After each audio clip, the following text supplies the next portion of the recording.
This program has been made possible in part by the following sponsors. The Trial Lawyers Association of BC.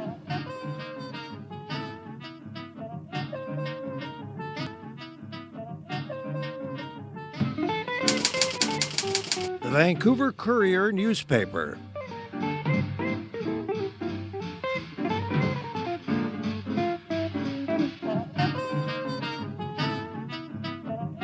My new book about addictions, All the Way Home, Building Recovery That Works.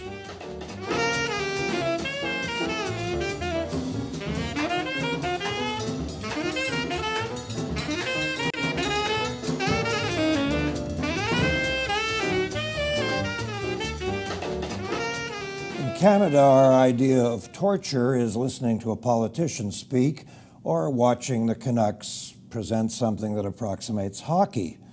But elsewhere in the world, in about 200 countries, torture really means pulling people apart, injuring them, harming them, killing them, driving them mad psychologically or emotionally, allegedly to extract information, even though that doesn't really work. Amnesty International, going strong now for I think at least 50 years, has got a major campaign on these days called Stop Torture, and we're delighted to have in our studio Don Wright, who's the Regional Coordinator for Amnesty International here in the Vancouver area. Great to see you, Don. Just a quick background on Amnesty so everybody knows, in case there's anybody who doesn't know what Amnesty is. What is it? How does it work? Well, we're a worldwide organization dedicated to promoting and protecting human rights. So our members, which reach over 3 million people around the world, work on cases, write letters, sign petitions, get out in front of government officials, letting the world know about the human rights violations that are going on around the world. And you do make public demonstrations from time to time, but unless I'm mistaken, Amnesty doesn't get itself into too much trouble doing that. No, but because our focus is on calling on governments to take action, to implement new processes and procedures or laws, yes. It tends to be very paper-bound or a bunch about writing letters and being very clear about our demands. So it doesn't always fit onto a placard. It maybe needs more space to work with. So, but even recently, did I not just see a photo when I went to your website? Did I not just see a photo of some people demonstrating just the other day? Oh yes, and we do that as well. So sometimes, especially when we're responding to world events, that requires an immediate action. We don't always have all the information members might want to have. Just getting out there in front of people, in front of the media. For example, when we launched our Stop Torture campaign, we did a media stunt. We did a Wheel of Torture event. We'll probably talk about that later. But we do a mix of things. So we use whatever tools and resources are available. So increasingly, that means a lot of social media work. So you can't go on Facebook or Twitter without finding a lot of material coming out of Amnesty in that way. So we use letter writing was at the core of our work at the very beginning. It remains a very important part of our work, but we adopt every other method that we can. Demonstrations, walks, visuals, visits with our members of parliament in Canada, and the social media work. Has Amnesty International ever been granted special status in situations where people are bound in prison and where there's questions about whether or not they should be there or questions of whether or not they're being tortured? Well, certainly we insist on visiting detention facilities and prisons around the world. And so if we're able to get into a country, and we only do that with the acknowledgement and permission of the government and with the understanding that we will have free access to prisons. So we do a lot of prison visits. Yes, we do. Yes. In some courses or cases where we're not allowed into the prison, we will rely on family members or lawyers or human rights activists to tell us what's going on in those prisons. What do you do about situations where it's obvious that 10 minutes before you walked in, the prison authorities have cleaned everybody up and propped them up and said, if you say anything bad, you'll really have a bad time tonight after these fools leave. Yeah. What do you do in those situations? Well, of course, we're very careful not to put a person that's in detention at further risk. You're jeopardizing people. So we're very careful about not jeopardizing people further, not exposing them to further risk. Yes. But we can develop a sense of the pattern of abuse in a particular facility. So we might not have to work with an individual prisoner or detainee, but we can certainly talk about the pattern of abuse in that prison or throughout the system. Like, for example? Well, almost all of the cases we're working on with this campaign, we have illustrative cases where we have the permission of the person to talk about their particular case, but we also have the understanding or the knowledge of the widespread use of torture in these countries, where that's well documented. The patterns are very clear. The involvement of the police or the military is very clear and well documented. So there's no question about the widespread use of torture in these countries and the measures that need to be put into place to safeguard people from that torture. One of the first things I would think of, just as a natural impulse, would be to look at the kitchens, to see if there's really food. And I would imagine, I have this fantasy that if I'm running one of these dreadful prisons and I know that Amnesty's about to show up, I get rid of the gruel and I stock up for one day on steak and eggs. Yeah. I don't think we're easily fooled by that sort of preparation, because usually the information we have ahead of time gives us a really clear picture of what's going on, and it's basically just to see the prisoner themselves that we're there for, not necessarily to take for granted that how it's been dressed up for that day will make a difference, and it doesn't make a difference to us. We're well informed about what's happening in the prisons. People that have been able to have either served their sentences or have otherwise left the prison, we have their first-hand accounts of things. In some cases, there are prisoners that have come and gone from the spaces that we're able to talk to. Certainly family members, if they've had any access at all, we were able to talk to them about what's happened to them. In the case of, say, union leaders or Indigenous leaders, often the organizations that they're part of will have information for us. So we're well equipped before we go in to a prison, and we're not going to be fooled by window dressing. So now you have this particular campaign, in addition to all the other things you do, called Stop Torture. Yes. In preparation for this conversation, I went on the net and I wanted to show some video, thinking, I'll get 90 seconds of a video. And I have to be honest, I got lots of video. I couldn't show any of it. It was so barbaric. So what I was looking at was so hideous that I wouldn't dare try to show it on Shaw TV, for fear of who might. And some of it was just drawings. Oh, quite right. And in fact, we're doing a lot of community festivals through the summer. We were at Car Free Day just last weekend. And no graphic images, because that will not interest people, or that will scare people away. We don't want to shock people. We don't want to traumatize people or re-traumatize people that might actually have a more first-hand experience.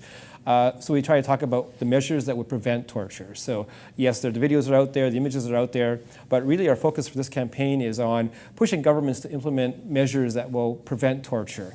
And that starts with the moment of arrest, that's properly documented, that they're brought before a judge or some other procedural situation where their presence is documented. Transfers are documented, detention facilities are documented, that people that are detained have access to lawyers or legal counsel, that they have access to health care or health professionals if that's needed, and certainly they have access to their families. Those kinds of safeguards help to prevent the kind of torture that these images are depicting. I know that at the moment you're focusing on 5 countries with which Canadians are very familiar. Just name those countries. Yes, we've got the global campaign focuses on Mexico, the Philippines, Uzbekistan, Morocco, and Nigeria. Yes. In Canada, we're focusing mostly on Mexico and the Philippines, in part because a lot of Canadians have experience of both those countries. Particularly, there's probably very few Canadians that haven't spent a week in Mexico on a beach somewhere. So we know Mexico. And we have a lot of Filipinos here in Canada living here. Yes. So come to those countries in a moment. But one of the first countries that hits me is North Korea. What do you do about a country? And there's always there's usually about 3 countries in the world where you've got some total nutbag running the show. And this guy will have people shot or eaten for breakfast at the drop of a hat. Yes. Yeah, and our work on those kinds of cases does not stop with these big campaigns. But we picked these 5 countries because we feel we can actually make a concrete difference in those 5 countries. So yes, we could easily have picked North Korea, but our likelihood of having success is pretty limited. Concrete. Concrete.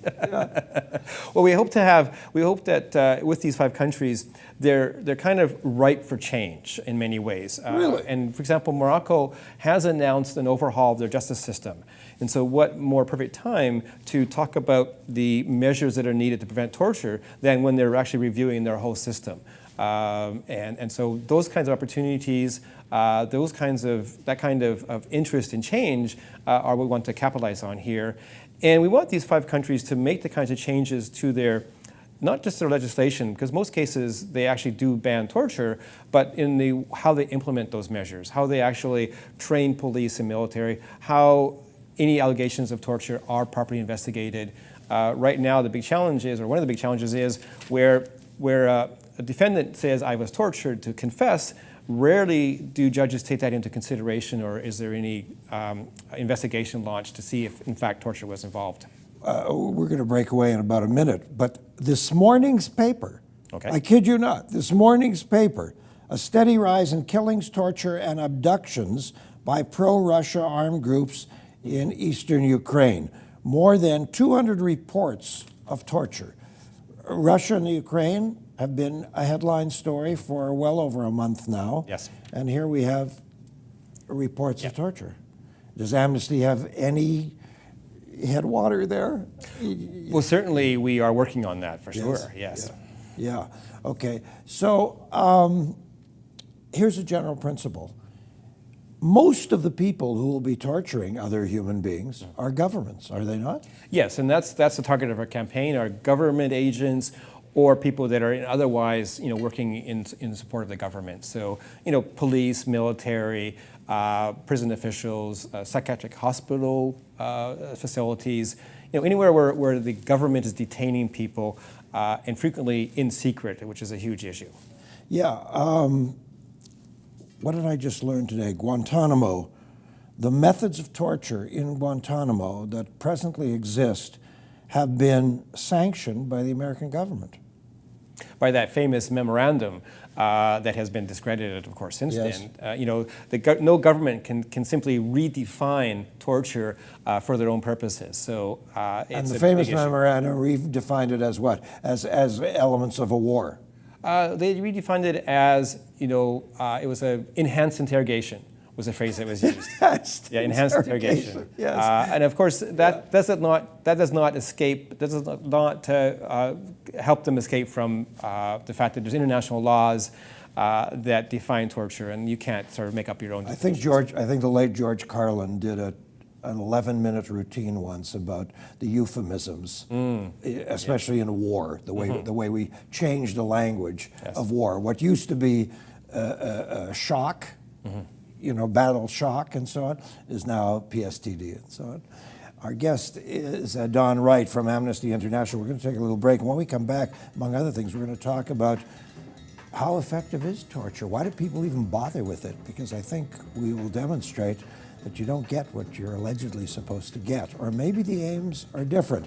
DavidBerner.com is the site to visit. We're always happy to hear from you, and we're delighted to give a moment here for our friends who support this program to say hello here on Shaw Community Television, Cable 4. Back in just a moment. This program has been made possible in part by the following sponsors. The Trial Lawyers Association of BC.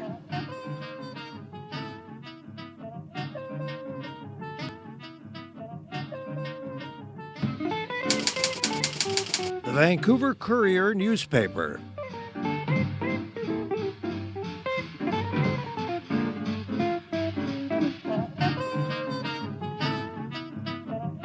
My new book about addictions, All the Way Home, Building Recovery That Works.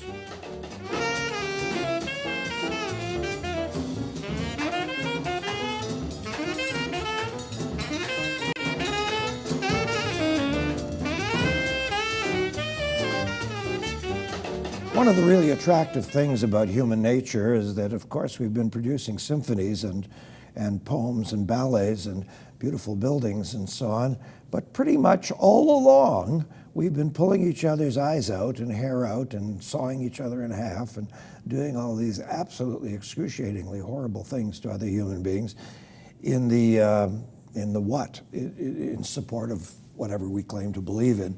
It's called torture. And Don Wright is the local coordinator of activities, regional coordinator for Amnesty International, which is an organization that's all about human rights. So, you know, a few years ago, I was visiting a famous production house in Los Angeles, and they had a number of famous products on the air. But at the moment, they were touting their latest, which was called Saw. And Saw was so successful, it became a big franchise. But when I Googled today to look at photos or pictures of torture methods, saw was one of the oldest. And it claimed that the saw was not invented for sawing logs. It was invented for sawing people in half, and I won't even begin to describe the way, because you don't want to know. No. It's truly gruesome. Grim. Okay. Richmond, you have a little event coming up at one of the local churches. Yes, I've been traveling the province, Yes. working with our amnesty groups in different communities throughout the province, Yes. And helping them to kind of get on board with this campaign. Yep. So every time Amnesty launches a campaign, we try to make sure that our members across the country and around the world are, you know, well aware of the campaign, of the objectives, what we're trying to accomplish, and then how they can take that message, that information, that campaign work into their own communities. So it happens that on Monday night I'm in Richmond working with our amnesty group Great. there, and On they're the open to the public 23rd. on the 23rd. 6:30 at, what's it The called? Gilmore Park Gilmore. United Church. It's open to the public. Number one in Blundell. That's right, number one in Blundell. Yep. And it happens also that on the Thursday next week, the 26th, Yes. it's the International Day in Support of Victims of Torture. Oh. And we're working with the Canadian Centre for International Justice, their Vancouver office, as well as the Vancouver Association for Survivors of Torture. And there'll be a panel discussion, and it's at the Vancouver Library Central Branch, also 6:30 start. In the lower level of the library. Where we'll have a survivor, a frontline worker, and an academic, all giving their sense of how torture affects individuals, but also how it affects sort of communities and social movements. Because often torture isn't about the individual, it's about silencing a whole community or silencing a whole social movement. And that's part of what you and I were talking about in the green room before we came here in the studio. Torture rarely solicits the kind of information the torturers allegedly want. I mean, you don't really get the real list of people that they should be worried about. Yeah. What you get is everybody, because you're inflicting pain, so I'll just say anything. Absolutely, you give up everyone you know. Yes. And so it rarely works the way we see it on television in crime dramas. I mean, Yes. every episode of a number of crime dramas, Yes. there's some torture where, like within seconds, the cop or the bad guy has information they need and are able to act on it right away, and everything Yes. ties up in a nice bow at the Hey, end. they got 57 minutes. Yeah, but rarely is that actually the case, and rarely is that actually the objective either. Yes. Usually the objective is to force a confession by the police or military knowing that person wasn't guilty, but they need to show that they've caught someone that has confessed to this crime. Or it's, as I said, more likely to be used to silence a community. So we have environmentalists or First Nations activists, Indigenous activists around the world, trade union leaders. They're tortured to send a message to the rest of that social movement that if you speak out, this is going to happen to you. This is what's going to as happen well. to you. Yes. Yeah. You know, I spent half my life working with addicts and alcoholics and so on. And of course, so many people that I deal with have suffered dreadful abuse as children of one kind or another, physical, emotional, sexual, and so on. And I've also worked with people who've had family members murdered. So I find myself now wondering, do victims of torture who survive, do survivors of torture have resource to long-term recovery work, long-term therapy? I mean, talk about post-traumatic stress disorder. How Yes. does anybody sleep after that? Right. Yeah. And in fact, the Convention Against Torture does require countries to have systems of working with victims of torture, survivors of torture. The Vancouver Association for Survivors of Torture is our local organization that addresses that issue.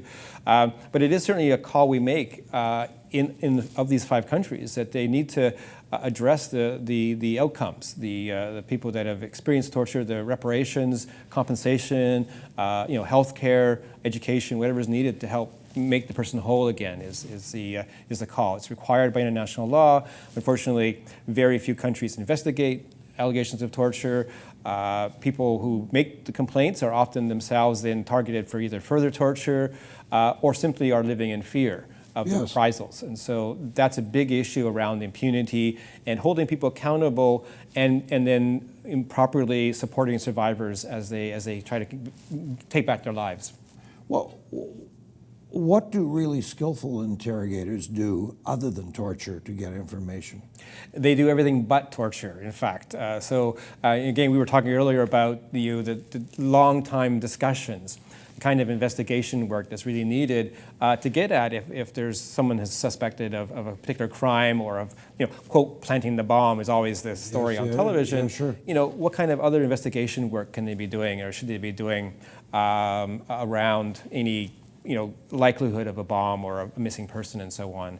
And so that's about discussion. It's about, getting the person to open up about their story and making sure you're talking to the right people as well around what might be possible.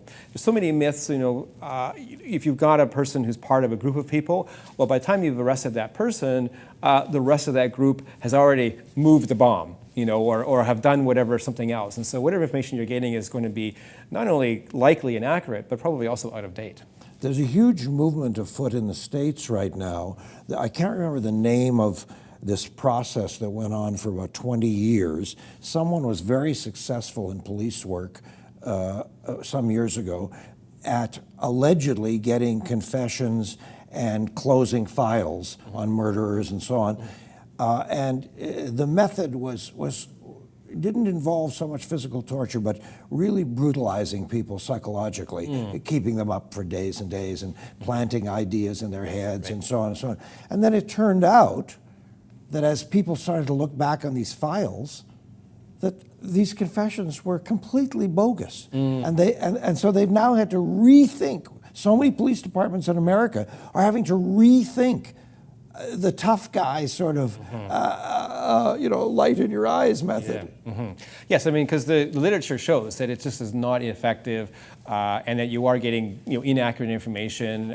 People will give up all kinds of information that will be, and how do you sort out what is legitimate and not legitimate, and likelihood is that it simply is not going to help you at all, and that it's a poor substitute for actually good police work. I know how I would give it all up. Torture for me is really simple. You feed me a really good meal and don't give me dental floss. If you keep the dental floss, I'll confess to anything. What about the public? The public, if you're going to a church on Monday night, for example, there must be an awful lot of naive people. Canada is such a benign place. I don't know if you've noticed. No mortar shells while we've been sitting here. We live in such a safe, benign place. An awful lot of people must be kind of astonished that this awful, dreadful skullduggery goes on every day. And we have been living at war since the last war. We haven't had a day without war. Yes, well, of course, the media does a good job of letting us know what's going on in the world. You quoted the article earlier that makes a reference to torture. So we do see those references. But also at the same time, we're struggling with the idea that it being normalized, that it is in every TV show we watch, crime drama, we see torture happening. Even cartoons depict torture in different ways. We were watching a sequence in Shrek. And it's the John Cleese character torturing the gingerbread man, for a 30-second moment there. That's funny, because I have often thought of torturing the gingerbread man. Well, it happens. He's too tart. He burns my tongue. Well, in the show it happens. It just shows that we just take it for granted that it's out there. But Amnesty did a big survey earlier this year, international survey, and found that 82% of the people in the world agree that we should have laws in place to prevent torture. And in Canada, the number was actually 88%. So we may not know exactly what it is or what it looks like, but we know we're against it. And so I think when we have our events at churches and community festivals, people might not want to talk about it too much, but they know that they're happy to sign our petitions calling for these measures to be put in place. Is Amnesty under threat? Has Amnesty ever been threatened? We're slagged a lot. governments reject what we have to say or deny what we have to say. But we're not under any threat. And certainly, as you said, here in Canada, we're able to conduct ourselves pretty Yes, but openly. around the world, I mean, I would be concerned if I were working for Amnesty and I was going to one of these rogue countries or one of these nutty places and dealing with, dictatorships and madmen in uniforms. Yeah. I'd be concerned. Well, we do have Amnesty members in 150 countries, and so Wow. you can imagine that some of those members are operating in places where maybe it's not as safe to do so, and they might pick and choose a little bit about which campaigns they work on. So we have a very active Amnesty, for example, in Zimbabwe. Well, they don't do any campaigning that is too directly, aimed at the government, but it's more about just supporting, women's rights and so on. I have to ask you a secret question. A secret question. Yeah, do you have spies? No, we're very open. Now, our researchers will go in, if we're in a country, Yes. They might attend demonstrations or Yes. attend what I spaces meant. and so on. But I wouldn't characterize them as spies. They're there to Information first-hand accounts. gatherers. Yeah, information gatherers. And, we're on the ground where human rights violations are happening. And it might be people that are part of Amnesty International in that country, or our researchers that go in and monitor what's happening in the country. You know what, Don? It's courageous work, and I salute you for it. This kind of behavior is barbaric, and it doesn't belong in this century. Thank you. Yeah, cheers. All right, folks, that's it for us today. Next week, what are we doing? Dr. Froese, Peter Froese, is the Executive Director of the Federation of Independent Schools Association of BC. Kids aren't at school, in public schools at the moment. How much of our tax money goes to independent schools, and what if we didn't give them some money? Very interesting questions and a reflection on the current labor situation there. Thanks for being with us this evening here on Shaw Community Television Cable 4.